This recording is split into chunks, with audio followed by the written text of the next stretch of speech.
Estoy a punto de contarles una etapa de mi vida que sigue afectando a mi familia, de la que siguen hablando mis compañeros de primaria de aquel entonces, pues, aunque perdí el contacto con todos ellos, todavía hace poco en una reunión, alguien que yo no conocía me preguntó si yo era ese niño, al que le había ocurrido todo.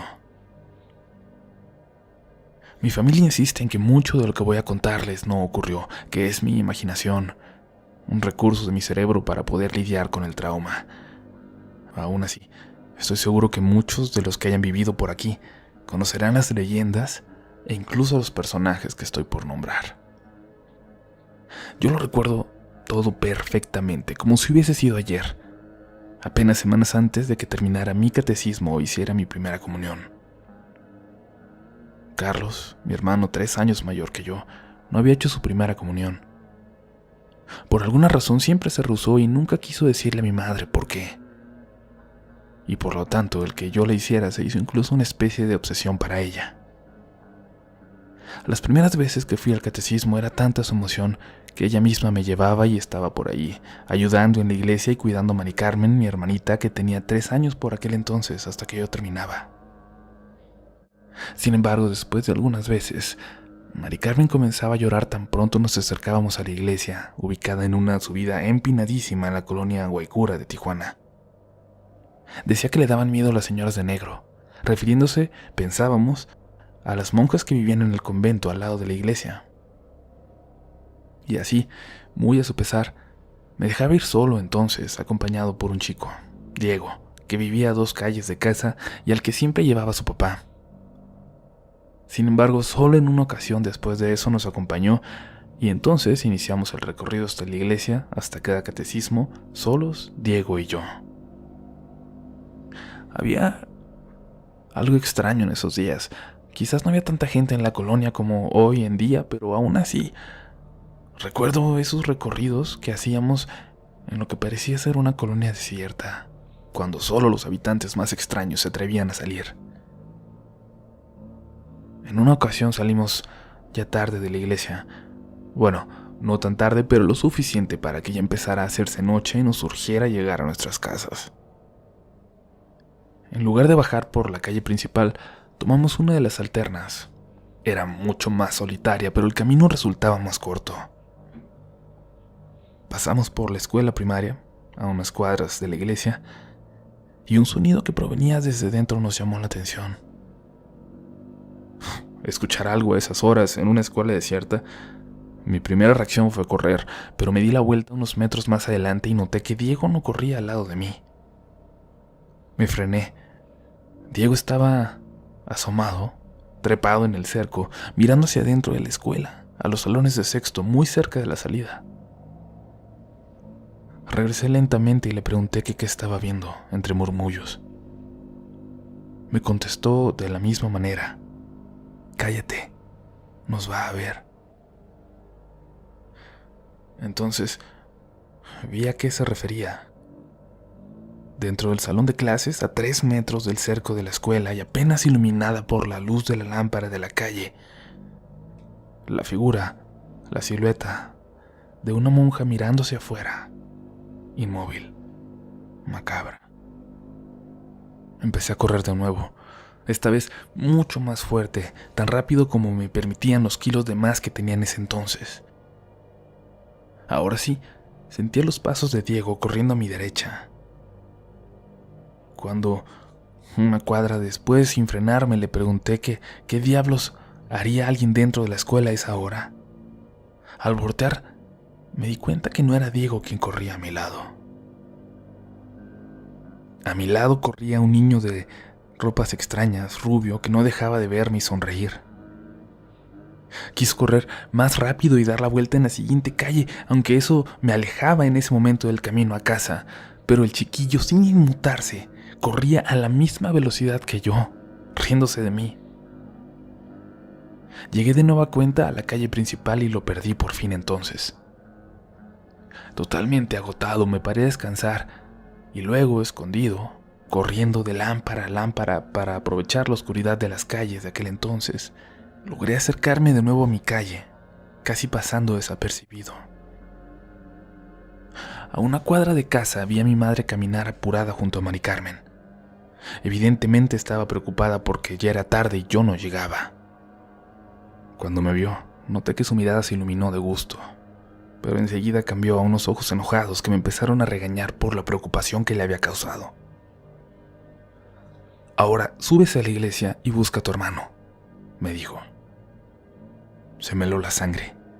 Lo que menos quería era subir de nuevo, pero al tratar de explicarle lo que me había ocurrido, me regañó sin creerme nada. Llorando comencé mi recorrido de nuevo, subiendo por la colonia para buscar a Carlos, que había subido a buscarme. Unas cuadras más adelante, un grito me puso en alerta, y de pronto, de la oscuridad, dos figuras corrían hacia mí a toda velocidad. Quise correr en dirección a mi casa, pero por el miedo, creo yo, mis piernas se pusieron absolutamente torpes y solo sentí que me tropecé. Las figuras se acercaban, se escuchaba incluso su respiración. Una pasó corriendo sobre mí y la otra me tomó de los brazos y me levantó. Era mi hermano, Carlos, y sin decir nada sabía que algo los perseguía. Me di cuenta que la figura que corría ahora enfrente de nosotros era Diego, y dio la vuelta al llegar a la calle de mi casa. Se metió corriendo a ella, incluso yendo sin nosotros. Tenía mucho miedo, lo sé, y sabía él que no iba a alcanzar a correr ese ritmo 2 calles más hasta llegar a su casa. Cuando entramos, me horroricé. Diego tenía la cara llena de sangre y mi mamá lo atendió de inmediato mientras nos ordenaba que llamáramos a su padre. Diego no dejaba de llorar, y mientras más le limpiaban la sangre de su cara, más me aterrorizaba yo. Y es que parecía como si le hubiera explotado un cohete en ella y tuviera pedazos de piel colgando. Su padre no estaba, no respondió, pero a los pocos minutos llegó uno de sus vecinos y se lo llevaron al hospital de emergencia. Mi madre no dejaba de preguntarnos que qué había pasado, pero yo no tenía idea y Carlos juraba que no sabía qué le había ocurrido tampoco. Por el susto que teníamos todos, mi madre no insistió más. Nos preparó una cena muy ligera y nos envió a dormir. Carlos entonces se acercó para decirme que me iba a contar lo que había visto, pero que tenía que jurarle no decírselo a mi mamá. Me contó entonces lo que había ocurrido. Mi mamá estaba muy preocupada por mí, así que lo envió a buscarme. Subió corriendo por la colonia y estaba más o menos a la mitad de camino entre la casa y la iglesia, casi llegando a la escuela, cuando escuchó el sonido de algo pasar por arriba de él, como volando. Miró hacia arriba, pero no había nada, así que siguió. Sin embargo, apenas avanzando unos cuantos pasos, la voz de un niño le llamó desde sus espaldas. «¡Hey! Por aquí está». Cuando volteó, vio a un niño que le señalaba la vuelta hacia la calle. Y por la descripción, era el mismo niño que había corrido a mi lado cuando me alejaba de la escuela. «Es uno de los niños gitanos, seguro lo has visto», me dijo. Lo que vio al correr hacia esa calle fue a un bulto justo en medio de ella. Un bulto negro que se movía sobre algo o alguien. A pesar de que la imagen era macabra e impresionante, él tomó una piedra y se la lanzó pensando que quizás era yo el que estaba ahí, siendo atacado de alguna forma. Era una figura muy extraña, pero humana sin duda, y eso no le hacía sentir menos pavor. Le dio entonces con una piedra enorme a esa cosa, que lanzó un chillido y se fue corriendo hacia el otro extremo de la calle, dando saltos enormes. Carlos corrió hacia la figura de un niño ensangrentado, y al llegar a él se dio cuenta de que era Diego. Lo levantó y le preguntó por mí, y él le dijo que yo había alcanzado a correr por la calle principal. Diego miró hacia las espaldas de Carlos, apenas pudiendo abrir los ojos por la sangre, y sin decir nada, salió corriendo en dirección contraria como alma que lleva el diablo. Carlos volteó y vio a un grupo de 4 monjas acercándose en fila hacia él. De una forma completamente bizarra, con las manos empalmadas al frente como rezando, y como si dieran pasos muy cortitos debajo de sus hábitos, pero se acercaban a una velocidad impresionante, como corriendo hacia él. Comenzó a correr también y después de algunas cuadras me encontró, caminando hacia atrás de miedo hasta que me resbalé. Fue cuando me recogió y alcanzamos a llegar a casa justo detrás de Diego. Mi mamá no nos va a creer, pero yo ya las había visto antes, me dijo. Se visten como monjas y a veces se acercan a la iglesia. Caminan alrededor y se quedan viendo. ¿Sabes por qué no hice mi primera comunión?, me preguntó. ¿Por qué no crees en Dios?, le dije, más en tono de pregunta que respondiendo con seguridad. No, fue por ellas. Te lo voy a contar. Comenzó entonces con su relato. Yo fui a 2 clases de catecismo también.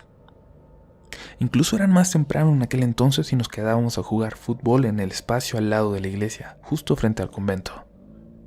Las monjas eran muy amables. Incluso a veces tocábamos su puerta y nos daban vasos de agua a todos los niños. Por eso, una vez nos sorprendió un grupo de monjas vestidas completamente de negro, que parecían maldecirnos en voz baja mientras jugábamos fútbol. Pero ellas no estaban del lado de la iglesia, sino al lado, en la calle que pasa arribita del campo donde jugábamos. De verdad decían cosas malas, cosas muy malas. Estábamos ignorándolas hasta que uno de los niños más pequeños se acercó a ellas para recoger una pelota. Una de ellas entonces corrió hacia él como si fuera a tomarlo, y él empezó a correr hacia nosotros llorando, mientras las demás se reían a carcajadas, lanzando casi alaridos. Mientras las veíamos, a nuestras espaldas abrió la puerta del convento, y una de las monjitas nos gritó que nos metiéramos a la iglesia. Todos corrimos, pero yo alcancé a voltear. Del convento salieron 2 monjas jóvenes, dirigiéndose deprisa, casi amenazantes hacia las otras que se encontraban al lado del terreno de la iglesia. Y estas, al verlas, empezaron a correr, pero riéndose horrible. Recuerdo entonces que se acercó una de nuestras catequistas, que apenas era una adolescente también, y nos pidió que no nos volviéramos a quedar jugando tan tarde, mucho menos cuando ellas estuvieran ahí. Le pregunté entonces si esas monjas de negro eran malas, y me dijo que claro que no eran monjas, pero que eran personas locas que solo buscaban asustarnos. En ese momento mi hermano hizo una pausa en su historia. Respiró profundo como si hubiera llegado a un momento doloroso, y luego continuó.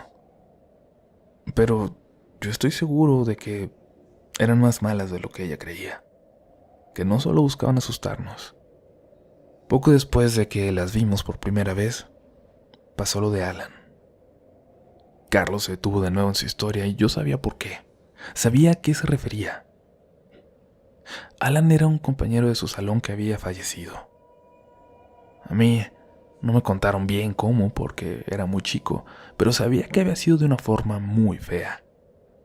Y entre los chicos de primero de la escuela se contaban cosas completamente descabelladas al respecto. Para los que no conozcan, la colonia Guaycura está en una especie de cerro pequeño y terminaba en un barranco por uno de sus costados. Estos barrancos daban hacia un arroyo con un camino de tierra al lado.